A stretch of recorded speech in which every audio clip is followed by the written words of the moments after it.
Hello বন্ধুরা, আজকে আমার জাহিদ ব্লগে স্বাগতম সবাইকে। আজ আমরা ফিশে ফিডিং করাবো, এই জন্য সবার এই ভিডিওটা জানার খুবই প্রয়োজন। দেখতেই পাবেন এখন আমার এই ভিডিও। বন্ধুদের আজকে দেখেন, আমি এখন দেখাবো আপনাদের কিভাবে ফিডিং করাতে হয়। এখানে আমার বেটা ফিশের ফ্রাই আছে, এগুলো আমি প্রত্যেক দিন ব্রাইন শিম খাওয়াই এদের।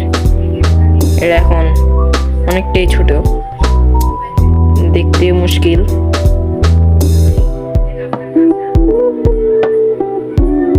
সবাই দেখছেন বেটার ফ্রাইগুলো। এরপরে এখানে আমার একটা বেটা ফিশ আছে, এখানেও আরেকটা বেটা ফিশ আছে, আর এখানে আমার রেড ড্রাগন আছে। এগুলোকেও আমি ফিডিং করাই সম্ভবত দুপুরবেলা আর রাত্রেবেলা। এগুলো সহজেই খায় না, এগুলো হচ্ছে দেখতেও পায় না।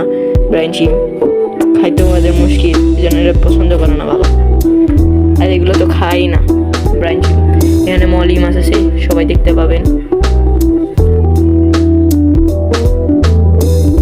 এগুলোকেও ফিডিং করাইতে হয়,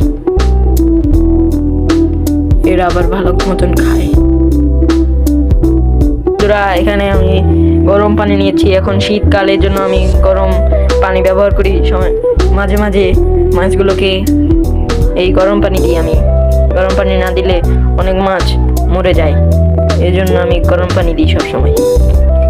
আমি এখন গরম পানি নিব। গরম পানি নিয়েছি, দেখছেন? গরম পানি এখানে একটু নেওয়ার পর এক ফোঁটা করে দিই,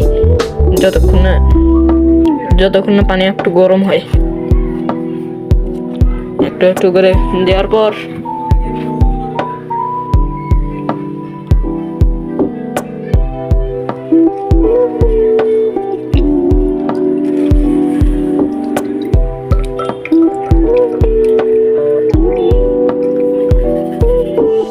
হ্যালো বন্ধুরা, আজকে এই পর্যন্ত এই ভিডিওটা। Tata, bye bye, see you.